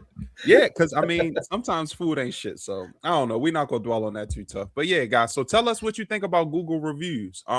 Is this the only way that you move through your society? Is this the only way you move through your world? Or do you sometimes just pull up on your main drag in your community, walk? I'm not your community, in your neighborhood, downtown Raleigh, downtown Baltimore, downtown Los Angeles. Walk around, see the lights, see the menu, smell the smells, and let it just take you in somewhere. I feel like that's the most organic experience. I feel like when you do Google reviewing, it sets an expectation in your mind, and then you already go in there snooty. I want to walk in somewhere. I want to see the light. That look like a vibe. You know what I mean? Yeah. It's better to experience it yourself. And I think it's all depends on the situation. Like sometimes you're going out and about to explore. That's when you don't worry about reviews. Yeah. Because even the bad experiences become part of that day. It's like, oh man, we had a shitty experience here, but it was great here. And it all becomes part of the story of the day. So it makes the adventure great. If you have a great experience everywhere, it's a boring day. But if you have some weird shit happens, you can't give yourself that if you're only going to the place with high reviews. You're not going to experience some weird shit. So just go out there and just let the day happen, right? Exactly. But if you're going to a specific location that someone's recommending and you're not sure if their recommendation is good, yeah, I think it's fine to look at it. But I implore you to not just look at the review, but look at the why and the explanations of the reviews. Yeah. Because it's important to get the context of why this person gave it that review, and look at more than one. Don't look at just the top 3. Right. I always like to look at the top 2 recent and the top 2 like late ones, so I could see a contrast between 2 years ago what they were getting and 2 years later. Is it trending up? Yeah, and I see what it is, because then that also changes because staff probably changed. So then if they have glowing recommendations 2 years ago, but poor ones now, that means that the place is good, but it looks like their staff took a dip. So I might not go there now. That's smart. So you got to always look at those things and think about the context of things. But that's only if you're going specifically. Like, I'm not about to travel 30 minutes or 40 minutes drive to a place to find out a shit. That's the only time. But if you're just going to that town anyway to explore, fuck it. Just go have a good time and let the experience be the experience. Don't worry about the reviews. But if you're like, hey, man, there's this restaurant an hour from here that serves exactly what you're looking for. It's great. I'm going to check out the reviews too, because I'm not about to drive an hour for shit. Gas too high for that, Ed. We're not doing that. So that's how I would look at it. Like, if you're going to a town that you're exploring anyway, then the hell about the reviews. Just go through the town and just let the day take you as you explore the town, your eating spots, your whatever activities you do. Just go ahead and just make it happen. But if someone recommends like a place and you're not sure if that person is like the real deal at recommending, look at the reviews, but read the reviews. Don't just look at the end result. Yeah, facts. All right, hell yeah. Thanks, Ed. We just chopped it up real good. I like that. I liked a few of the points you made there on the Google reviews. You opened my eyes, because I was against it. So appreciate that. Yeah. It's all on how you use the tool is really what it comes down to. Yeah. Use the tool properly and it'll work for you. But if you don't use it properly, it'll work against you. Yeah, that's facts. All right, guys. You already know what time it is. If you don't know, now you know, brother. We've descended on the most loved, beloved, lauded, sought after, accredited, acclaimed portion of the Too Late We Said With podcasts. Please put your hands together right now. A resounding round of applause for the unadulterated, unmatched, and unbridled Papi's Sports Talk. Oh. Eddie, let's chop it up, man. This is a topic that we brought up last week that I definitely wanted to carry over to this week, man, and have some conversations on and chop it up a little bit on. Shout it. Female head coaches in the world of professional sports. Now, we've seen female head coaches in female basketball. We've seen female head coaches in female field hockey. We've seen female head coaches in ownership when it comes to the Indianapolis Colts, but yet we have yet to see female coaches running the gang, so to speak, in professional sports. More importantly, football and basketball, I think, would be the two main ones. Of course, you could do MLB too, soccer. It will snowball into anything. But we're at that inflection point in society where we're starting to see that, man, these women, they got some juice. If you look at the coach from, I think it's, what is that, Connecticut? Or the female basketball team, she just be cooking. I can't remember her name or what team it is, but she be beating the shit out of people. And she had one white guy pissed at her, and she went shook her hand. She was like, "Nigga, what's up?" She was ready to run the fade. But and it's not that she's a female coach; it's that she's a coach, and she's proven herself. And it lends the thought process to, hey, man, maybe we should give the ladies a spin at running the team. Now, I do have some reservations of what could come because of that. But before we get into that, Ed, let me know what you think about the topic. You already know. I can tell by the line. Think about it. But that's the line that should never be crossed. It's just like in every high-end establishment, your fraternization is prohibited. You cannot do it. So let's just go ahead and burn this right now. Like, if we have women coaches, head coaches, under no circumstance should there be any kind of intermingling between the coach and the player. Because once that happens, that destroys the whole sauce. And Yes. a great coach would understand that, wouldn't even entertain that. That's the difference. Because, you got teachers out here sleeping with students, and you know what happens to them. Bro. So, yes, it happens. So we can talk about how the possibility of that taking place. But if that teacher or coach is willing to cross that line, then they were never meant to be there in the first place. Let's just go ahead and say that right now. So now that that's out the way. I don't think it's out the way, Ed, but we'll get back to it. Go ahead. I mean, we'll get back to it if you want to, but I'm just saying that is something that people are going to say, like, oh, this could happen. It's like, of course it could. But also people do have same-sex relationships, so it doesn't mean that it can't happen just because it's a male. It's just maybe I got you. Yeah, so it can happen regardless. It's just the integrity of the person is the integrity of the person. We always talk about integrity. But why I think that we're at the cusp where we're ready to see a woman head coach in a professional setting of a male sport is because for some reason it's like we see it's like this is a manly sport, especially like in football. You know what I mean? It's like, how can a woman know X's and O's? It's like the same way that a coach that's never played know X's and O's. If you study the game and you understand the game, then you can psychologically break down the game and understand how to maneuver pieces like on a chessboard. Because I compare football a lot to chess, and the board is the 11 on 11, and the coaches are the people on the utilizing the pieces and hitting the thing. You know what I mean? The pieces are going to do what the pieces do because that's what the players do. But the great coaches understand their roster and know how to put their rosters in places to succeed. A woman can plan all by nature. By nature, women are known to be better multitaskers and organizers than men are by nature already. So if you put the right woman with the right spirit, we've seen that in women's sports, that can translate to male sports as well. Now, it's whether it's received by the players, a different story, but it's just the same thing. Like, you got a lot of players that were raised by single moms. Great point. And those single moms have gotten these players to where they're at. Lamar Jackson, I know I always keep bringing up Lamar Jackson, but he was raised by a single mom. His dad died when he was 8 years old, and his mom was the one taking him to practice. His mom was the one that was giving him practices at home in their backyard, putting pads on herself to teach her son how to maneuver on the field, and she learned the sport to help him be better at the sport. So, and that's a woman that wasn't really someone that by nature wanted to be in sports, but recognized that her son had talent and decided that she needed to learn it to help him learn it better. Right. And that to me shows that, yes, a woman can, under the right setting and circumstances, can enable men and inspire men to do great. That's a great point, Ed. That's a great point because you hit it right on the head. I was going to go there, but you hit it right on the head. A lot of players in the NFL, NBA were raised by single moms. And so I think they might gravitate to this mother figure, this maternal coach.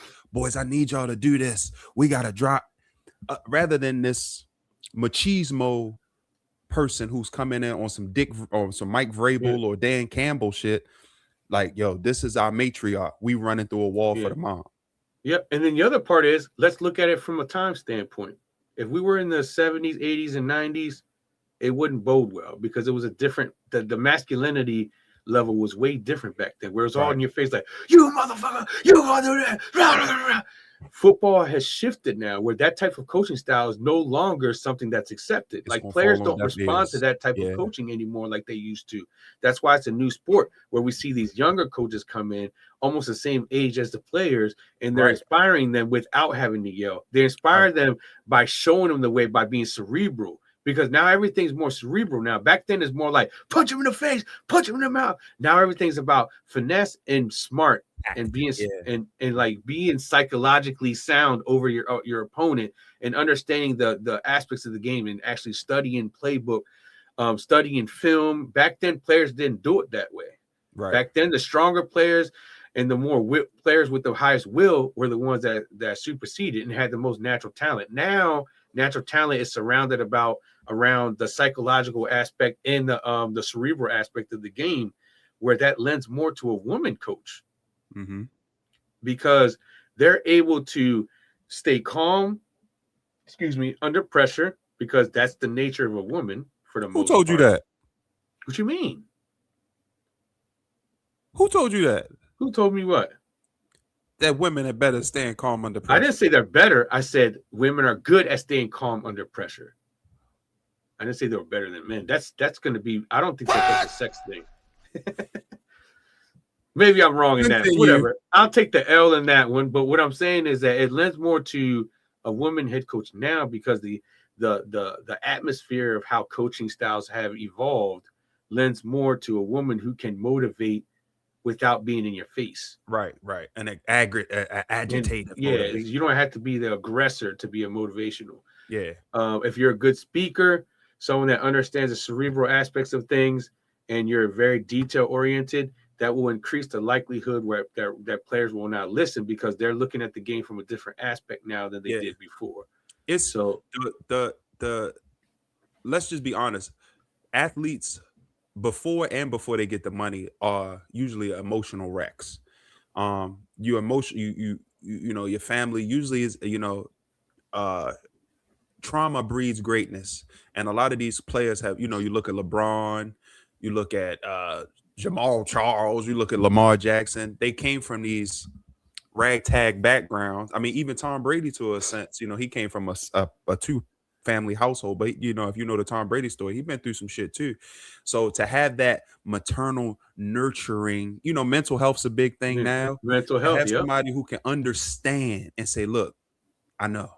If fucking Bill Belichick come up to you, be like, "Hey man, suck that shit up. What are you? With your pussy wet?" You're gonna be like, "Oh man." But the female may be able to come to you, level set with you. Look, I know you, just like your woman does in your relationship. Nothing can inspire a man more than a supportive woman, I think. Yeah. And in this, I think that would translate to the field as well. Look, I know you had a tough game, right? But was that your last game? I can't verbalize the way a woman would, but I think she could pull more out of a man or a group of men. I honestly believe that can pour more out of a group of men than perhaps a 60-year-old coach could, but more than Andy Reid could. Through attrition, men have dominated. Look at Andy Reid, the evolution of Andy Reid. Yeah. Like Andy Reid is such a player's coach now, and you see how the players respond to him now. Yeah, where he wasn't always that type of coach. Yeah, and that just shows you like the evolution of the game and how the evolution occurs. Now, the cool thing about it is just because there's a woman head coach doesn't mean she can't have a rah scream in your face assistant coach. Look at the chick from Indianapolis, the owner of the Colts. Yeah, so the main thing is, if you look at the great coaching staffs, they have a mixture of that in there. Look at Kyle Shanahan, the head coach of the 49ers, and how well he does with Robert Saleh as a coach. Robert Saleh is a more in-your-face players coach, where Shanahan is more of a cerebral, doesn't have to get too loud, but that mixture works well because there's variety in the coaching staff. That's what a good female head coach will understand that and have the right type of coaching staff around her that can complement her style. Yeah. And I mean, that's really what it comes down to, especially for like football that has position coaches more. Like with basketball, it's a little bit different where the head coach is really running most of the stuff themselves. Now that's a whole different area of coaching there. But when it comes to football, you have the right staff around you. That's usually what builds the better teams. And, that's why we got the Shanahan trees and you got the Rams. They have a great coaching staff around them. And you got the 49ers that also have a great coaching staff. So if you have that right woman coach that runs up in the rankings, look, the Saints, they got what's the position coach? They have a female position coach now over there in the Saints. Mm-hmm. What's her name? I don't know her name. But yeah, that's why the ChatGPT generated that. Yeah, they have an actual position coach as a woman. So that right there is telling you that we're moving in that direction, because once you become a position coach, the next step is coordinator. And after coordinator is head coach. So that's the natural order of things. You go from a coaching assistant to a position coach to a coordinator or assistant coordinator or game planner, and then you go to head coach. Yeah. So we're like a good 3 or 4 seasons away from possibly seeing the first female head coach. I think it'll break through in college first. And then because I don't see why does it need to be in college? I just don't see the good old boys club letting a female coach the Bengals first, straight out the gate.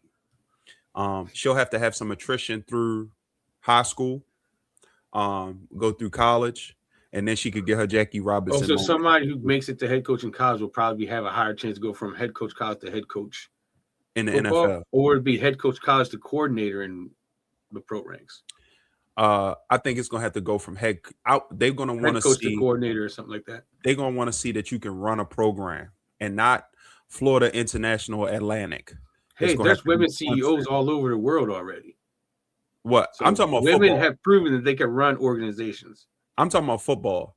I mean, I get what you're saying, but just because you're qualified don't mean you're gonna get the job. This is America. Motherfuckers that's qualified get overlooked every day. Yeah. They're gonna try to stonewall you out till you're undeniable. That's the way that this society works. You need to be Xerxes. You have to be I am inevitable. What do you think about polls? You think the NFL could poll the players and see how they would respond? Because that's probably a great thing to do at this point right now. Poll the players, like, how would you guys respond to a female head coach? And see because that's anonymous too. Then the players can anonymously drop little thing and see, hey, look, 75% of players said they would respond to a woman head coach. We still got a ways to go because we got 25% said they wouldn't. Yeah, I mean, it's good to gauge to see where the heads are at. But ultimately, no, the needle not gonna move until Jerry Jones wants it to move. Till Robert Kraft wants it to move. So you think this comes down to the ownership? Are they ready for that? Well, Yeah. we got a woman owner now. That's what I'm saying. Might also move the needle. What I'm telling you what if the Colts are in 32. line to probably be the first team to have a woman coach, because we got a woman owner. She's probably already exploring that idea in her head already. I don't think it'll be the Colts. I think it'll be a team like the Commanders. I think it'll be a team like the Raiders. It'll be they're not going to give you the keys to the city. Yeah, I hate this. I'm just being a realist, because same thing with racial shit. The same things with sexual preference. They're going to put up every wall before you can get to your goal. So that's if we want to see the first woman head coach in football, let's just say in football, because basketball is another story, because to be the head coach in basketball is a little bit more taxing, especially the fact that you carry the load a lot more than someone in football, where you have a nice staff that you can have around you to take some of that weight off of you. Well, it's different, because in basketball you got 14 guys. In football you got 56 active, another 32 practice. It's 100 men you have to lead. You Leonidas, you got 300 niggas with you walking to the GOAT path. And it's the nucleus of your realm of management is a lot smaller in the NBA. It's a group of cousins and brothers.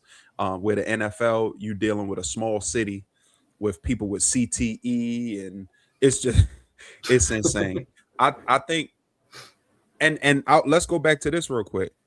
Edwin, I know you think you saying credence is credence, but or if that's not in your character, it's not your character. And if you wasn't supposed, if you hunch at, you fuck one of your players, that's who you were. You wasn't the right person for the job. You be around somebody long enough, bro, attraction happens, just like at the workplace. You might come in there, oh my God, is that Jeremy? He smells like bologna. After 6 months, 6 years working with Jeremy, oh, Jeremy has a nice mustache. Jeremy has a nice. I don't mind that bologna smell anymore. I don't like him. You know what? I like bologna. Now you fucking. It grown on me. It's gonna happen, dog. Just like what happened with Mike Vrabel. Nah, man. I think but Mike Vrabel, that wasn't a player though. But I mean, it's a coworker. It's a beat writer. It's a media pundit that you both married. I just think human nature is going to kick in, and animalistic. At the end of the day, we walk around. That means at minimum the woman head coach has to be 58 minimum. Shit, I done seen some stunners at 58, baby boy. I ain't gonna lie to you. I done seen that's not gonna matter neither. That ain't gonna matter, boy. And it's your boss. You know how men are anyway, man. Men are men think with that dick 87% of the time. I hate to say it, fellas. We Wouldn't just it be crazy if a team makes it all the championship and finds out that the team was getting nookie as a like the player of the game would get the nookie? We find out everybody was playing hard because they were getting some. Yo, it's that why would be we the did craziest conspiracy of all, the craziest gate, yeah, that's sex gate of all time. Yo. we back. They won 4 championships in a row. She's What if always Bill wearing these Belichick?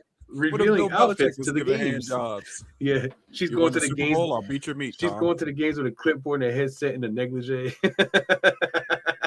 Lingerie league. Players hitting harder than they've ever hit in their life. hit to hit program. They're crashing it. Interception. The most interceptions in the game. Straight bring it to her. Be like, bitch, you know what this And thing then as they come off the field, she's slapping their asses. Yeah, see, that's what I think. All of that, you can't avoid it because it's a part of it. Like chest bumps, slapping ass. You got to come in through the, like, remember Any Given Sunday? When you remember the movie Any Given Sunday with Jamie Foxx? Yeah. My fault. I heard the door. Oh, okay. I think Any Given Sunday, Cameron Diaz was like the owner of the team. And she came into the locker room, and the movie shows this. Niggas just there with their dick out, butt naked in the shower, and she just walking through. She tunnel vision. She not seeing all of this. She talking to niggas with their dick out, like right in front of her. She like, hey, what's up, man? Great game. Dapping niggas up like it's not a problem. You would have to be stone cold. And I do believe women got this discipline because they get shot at their whole life. You know what I mean? It's not like our life where we seeking the women. Women get hit on 100 times a day. So at some point, if you're an attractive woman, if you look like Louis Armstrong, that might not be the case. But moderately attractive women, even if you or like Leslie Jones, yeah, if you look like Kevin Dotson, you might not get hit on at least 10 times a day. But at some point, I feel like women get callous to that and then start to weaponize that. Like these motherfuckers want me. Oh, they want me. And then now I can move through the world and puppeteer that desire. Yep. But I say that to say that they can become Kentucky Derby blinders to it and work through that. So I do believe that there's a realm or a world, a big part of the world where they can move through and not be trying to hit. But imagine now you working with Tom Brady, you working with LeBron. This is not a role player. This is the guy. This is the guy all over Sports Center magazine, and attraction might happen. Yeah, that's all I'm saying. Yeah, that's all. Hey, you can't prevent the inevitableness of things like that, but I people think be fucking. Yeah, that's it's a matter of people holding their integrity. You know, if you're gonna be great, then you have to hold your integrity. You know, player and coach alike, because that's literally the one thing that's putting the halts on this type of thing, and that's crazy, because I think that there's a lot to be explored with that, because the dynamics, of what it could be, because motivation can come in so many different ways, and for us to pigeonhole that into just one thing, not understanding, it's wrong. It's wrong. It's just one of those things where I think that we're getting to the point where we're just about ready for that. It's just a matter of how the thing gets handled, because the minute that you become right about what you just said is the minute that everyone's going to say, one time, I told you. But really, a good idea. Who, if they both single, who gives a fuck? That's what I'm trying to get at. Because that causes conflict of interest. Nah, I don't think so. Because we in a world where sex has become so. It's not Deion Sanders was a coach to his sons, and there's conflict of interest. I don't want Deion to fuck his kids. But I'm saying that's still conflict of interest, because you're going to be biased because they're your kids. Oh, yeah, of course. So if he's able to manage that, then I guess it is manageable. Yeah, I mean, Coach Brenda has compartmentalizing the relationship versus, hey, when we're on the field, I'm your coach. Off the field, I'm your dad, or you my daddy. So that's what I was waiting for you to say that. If a female coach let one player I didn't like the way you made me do those. Yeah, right. You made me run 3 laps today. At dinner, y'all mad and shit. Yeah. 3 laps, huh? 3 laps. So I think if let's say a female coach get with a running back phase out, she's still coaching, and they get married or something, like, is that a bad thing? What about when she has to bench him? If she bench him, then breaking more up with her? kudos to her. Then I got more respect for you because you further showing that, like, yo, it ain't about that. I'm trying to win. He just got that wood. Yep. No, but saying, do you think that he breaks up with her for getting benched? Not if he a real man, because if he a real man, he could be like, yo, damn, this other motherfucker is cooking. This nigga got 145 yards on 17 carries. He's cooking. It's time for me. I'm just gonna have to support. Yeah, I gotta be a supporting man. Yeah. That's my man. I still get a ring. Yeah, I got 2 rings now. Yeah. I gotta buy a ring, and I'm also getting one. It's a trade. And the one I'm getting probably is more expensive than the one I gotta buy. So. Exactly. Or is it? Or is it? Because the standard could raise because of it's like I could have buy this ring my damn self. Usually the players get paid more than the coaches, but depending on what type of coach you're looking at, though. Yeah, well, so you can't get a coach's salary ring. You gotta get a player's salary ring. Yeah, exactly right. I can afford this Walmart ring for you, baby. The Sam's Club ring. Yeah. Or the Bohemian Club ring. Jesus Christ. The Bohemian Grove ring. QVC. It's got a diamond the shape of an owl's head. Bohemian rings. And it turned red in the nighttime. Jesus. All right, Ed, Joe. It turns a bright blue whenever you play Bohemian Rhapsody on the radio. Shout out to Queen. All right, Ed. So I know we had one more thing, bro, but I gotta get in a win. So, ladies and gentlemen, that has been another segment of the world renowned, the fascinating. But let us know before I close it out, though. Let us know what y'all think, man. This is something that I think is going to be a topic into the future because it's going to come sooner than later. Pause. So, drop in the comments. Let me know what team is most likely to be the one to. Who, my team? No, and they said in the comments, which team do you think is going to be the first team to take the step and take the chance on bringing in a woman head coach? I wouldn't be surprised if it's the Rams. We got our first. We was the one who had the first openly gay player. So I mean, it's LA. Why not? For that to happen, McVay would have to go. I don't see that happening anytime soon. What? Oh, McVay leaving? Yeah. I don't know. He was talking about quitting before, but I don't know. Man, chill. Yeah, but anyway, this has been another rendition of Papi's Sports Talk. Puerto Rico. All right, we made it to the ass of another episode, bro. We creeping up on. We only did like 5 topics, but we creeping up on 2. What did we did? Like 4 or 5? 4 with Papi Sports Talk, and we almost at a freaking hour, bro. That's insane. Yeah, that woman's head coach topic. You said what? In the conspiracy topic. Yeah, all our topics went. I don't know. It didn't seem like 2 hours. Yeah, I know, man. I don't know. We just be talking up here, guys. We hope y'all having as much fun as we be having up here talking shit.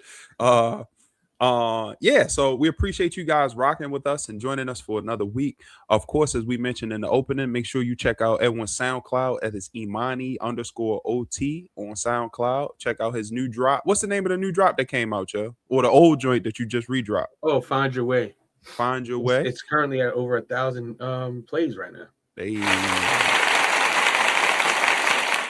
Big business, spending cheese. Make sure you go boost that up. I'm gonna be working on putting out some more content, some more shorts, some more YouTube reels, and all that. We about to kick this shit into overdrive as far as our content creation outside of the Too Late We Said It podcast. But at the end of the day, this is the point of the funnel. Everything we're gonna swirl back right down to this big, beautiful beast we got right here because we love you, and we appreciate you guys watching us. Ed, is there anything you want to say before you sign off? It's like, yep. Make sure you like and subscribe and share. Because this is the way. I just got a feeling that's how you're going to talk first. See, look, we close right on time. Get off the fucking podcast.